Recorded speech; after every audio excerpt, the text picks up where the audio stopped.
Okay, thank you. Thank you for introduction, and it's an honor to be here. I am Masayuki Ohzeki from Tohoku University, Japan. So the title of this talk is clustering, the quantum clustering by use of the D-Wave machine. So this work is in collaboration with the Denso Corporation, Shuntaro Okada, Masayoshi Terabe, and Shinichiro Taguchi. So the clustering is a basic way in the machine learning for the classifying the unlabeled data into several classes. So, and this is some kind of the reviews on the clustering. So, and we consider optimization problem that is a clustering. So this is a cost function of the clustering. V mu is given data.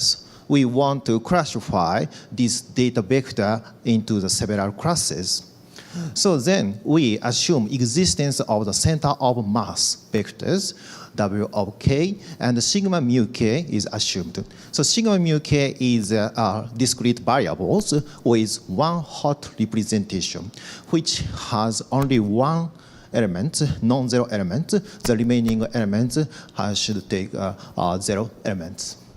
So then we solve the optimization problem, this W and sigma. That is a clustering. So, and we consider in this study generic form of the clustering, semi-supervised clustering. So then we have many of the details with labeled details. So the labeled is a hint or answers of the classes. And the unlabeled data we also have. So this is a semi-supervised clustering. So then if we take some greedy algorithm, we can obtain basic way of clustering, the k-means algorithm. So best way, simple way, basic way of the clustering. So instead of the k-means algorithm, we also have a message passing algorithm. So this is one of the choice for solving this optimization problem because this message passing algorithm can achieve theoretical limit. So theoretical limit performance can be evaluated by statistical mechanics. For example, replica method. So this is a kind of the phase diagram of this optimization problem. The horizontal axis denotes the number of the labeled data, so giving hints for the clusterings. So, and the vertical axis denotes the number of the unlabeled data. This is kind of the degrees of the uncertainty of the problems. So then you find some region, red region. So this is a phase diagram of the mean squared errors in inference. So then the red region is inference was wrong. So therefore we fall into the bad solutions. So, but if we increase the number of the labeled data, we can get some information of the details. So then we achieve some good inference, good solutions. So here is bad solutions and good solutions coexist. So strong dependence on the initial condition.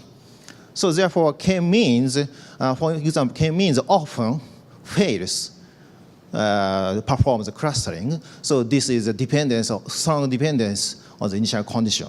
So this is due to the existence of the first order phase transition.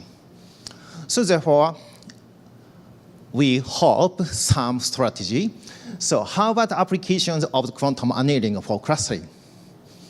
But the quantum annealing itself does not work well for the first order phase transition. Okay, let's go to the application of the non-stochastic term, antiferromagnetic XX interaction, as proposed by the Seki-san and Nishimori-san, and which avoids the first order phase transition.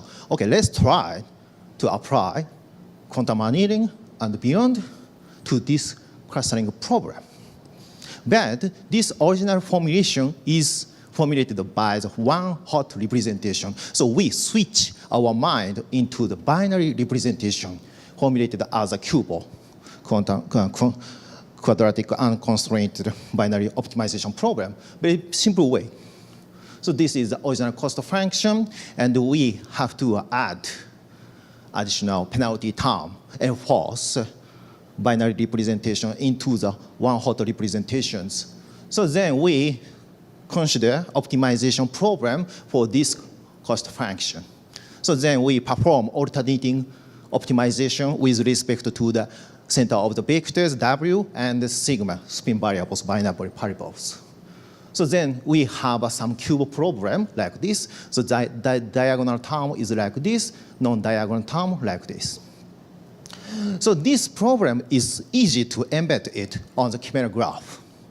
So because we separate this optimization problem for each data vectors, and we solve this kind of the spin graph problems. So the spin has a, for example, in this case, number of the classes we assume 4. In this case, this problem embed for each datum in each unit of the chimera graph. So in this case, until 256 for the unlabeled data can be encoded into the DWeb 2000 queue. So this is an example of the embed patterns. So, and we perform optimization problem by, solve the optimization problem by use of the quantum annealing. Let's go. This is a result, already finished. But you see this blue dot is a result obtained by the DWeb machine quantum annealing. So, and the green curve denotes the best way in the classical computer for clustering. So you see the green dot is suffering from some walls exist here. So this is a signature of the first order phase transition, because if we increase the number of the, this is a number of the labeled data, sorry. So if we increase the information gain, so then the algorithm get better performance suddenly. So this is a signature of the first order phase transition. So but the DWeb machine does not suffer from the first order phase transition. Very good news. Quantum annealing perfectly work well for clustering. But is it true? My question is, how well does quantum annealing well? So because this formulation, original formulation of the clustering is in terms of the one-hot representation, but instead of it, we solve the binary optimization problem in the quantum annealing or by use of the DWeb machine. So therefore, different problems we solved. So therefore, we must propose a classical-based algorithm for solving the clustering in the terms of the binary variables. So then let's compare these results for evaluate assessment of the quantum annealing machine.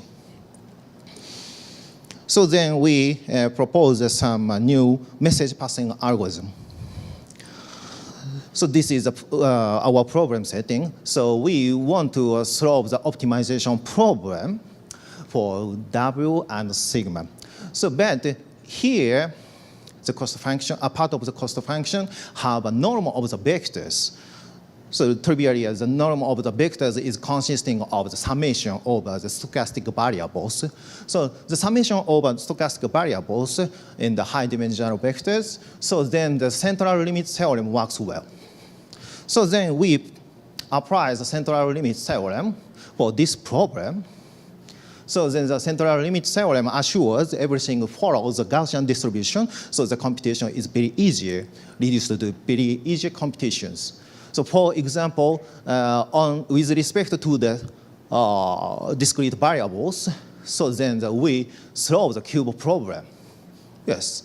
So and for the W, for the continuous variables, we solved this, we compute this Gaussian distribution. This is a result of the central limit theorem. So then the compute the expectation and variance is in principle computable. But if we consider some big size problems, so the computation of the matrix is very harmful. So then we have to invent some strategy for efficiently computing of the Gaussian integration. So original problem of the clustering in one hot representation, we see the structure of the problems in the message passing algorithm. So then, in one hot representation, the covariance matrix in the distribution functions is almost reduced to a diagonal one during the updating the message passing algorithm. So therefore, in some kind of the iterative algorithm like the message passing algorithm, so message passing algorithm is a computation of the approximately marginal distribution. So then we construct some iterative algorithm for updating the messages. So message is approximate form of the distribution functions. So then in the iterative algorithm, which spoils the transition between different classes because of this structure of the covariance matrix in the marginal distribution or messages.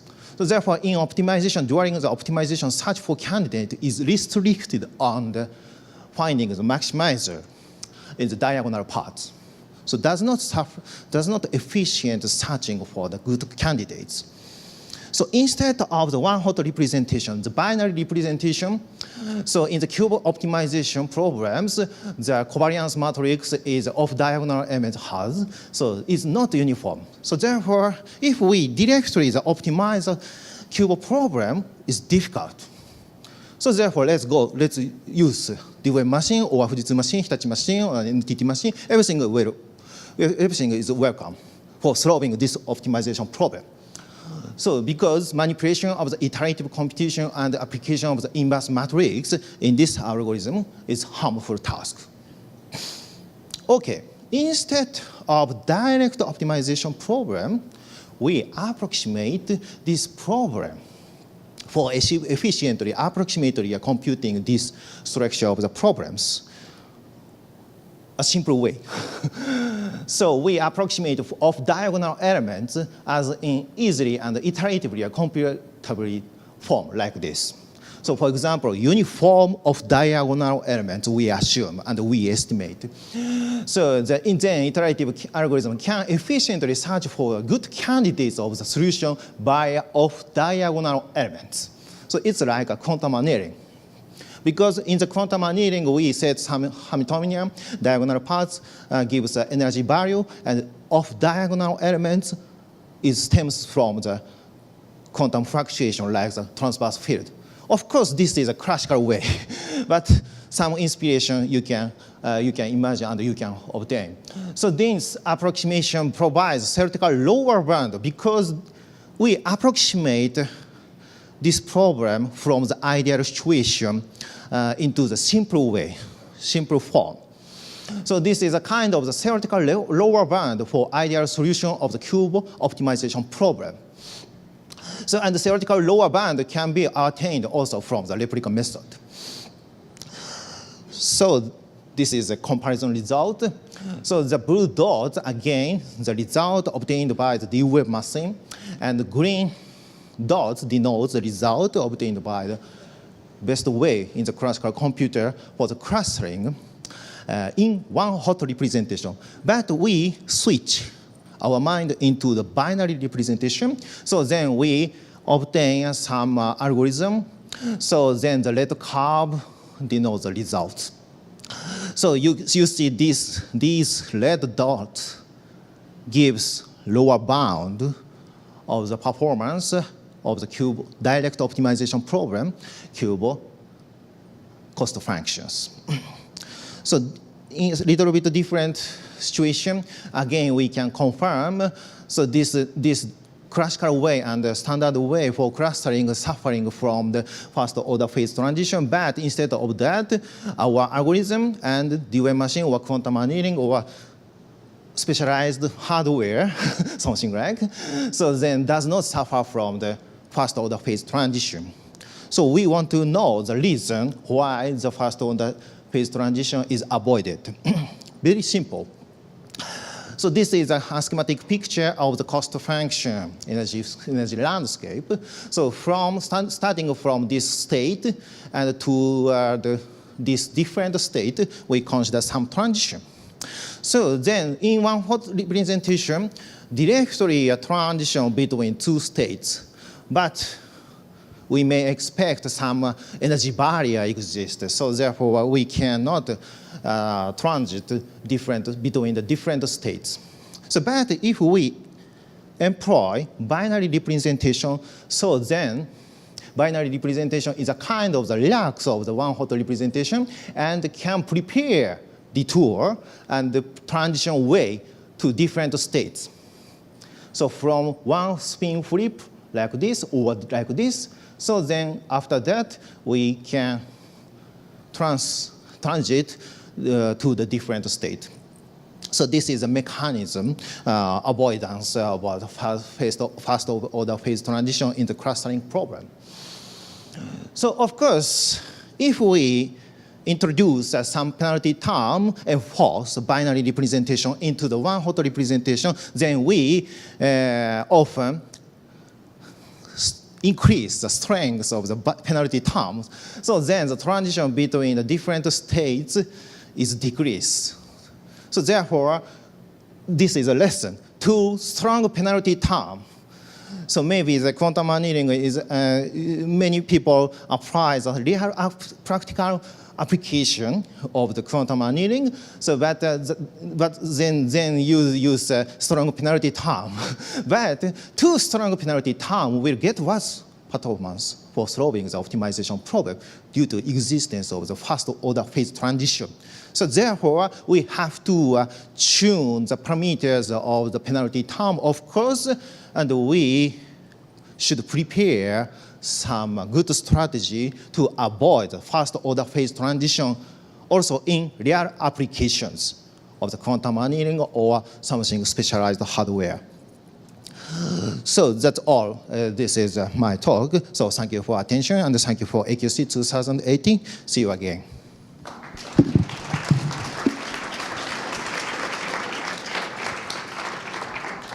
All right, thank you very much. Do we have some questions? All right.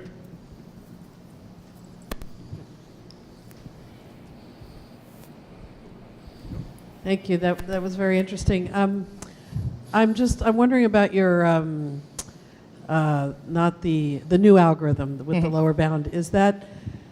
Can you say something about how general that is? Is it going to apply to all inputs, or is it only going to work on some inputs? Or I'm not sure that we can give a general lower bound, but if we set some specific problem, optimization problem, then we can get a lower bound, and this lower bound can be improved by iteratively or systematic way.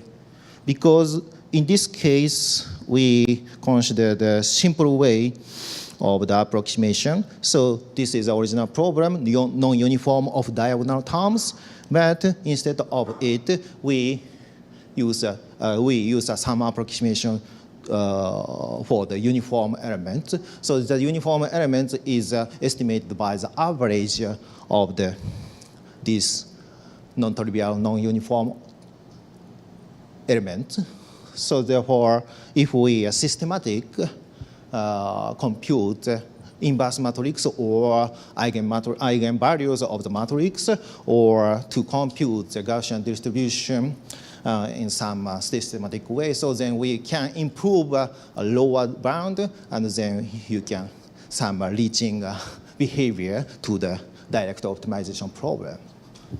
All right, if there's another quick question, I think we still have time for one more. Perfect. So I have to ask this.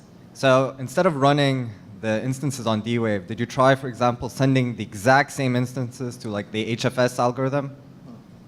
I mean, we've spent a lot of time benchmarking. So before we say that quantum annealing is doing... Yes, should be yes. Because, yes, of course, to encode the problem into the D-Wave machine, it takes a long time. So therefore, we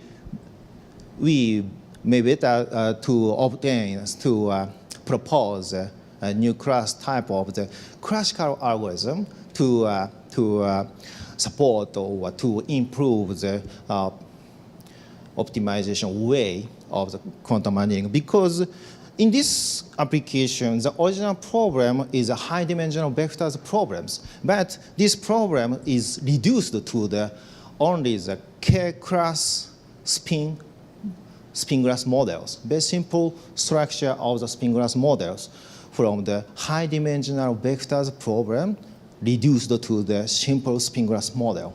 So some kind of as yesterday's talks, Tanahashi-san's talks, so we must reduce the number of the degrees of freedom and suitable for the hardwares like the Dewey machine. So to reduce the computational time or networking time. Yes. All right, so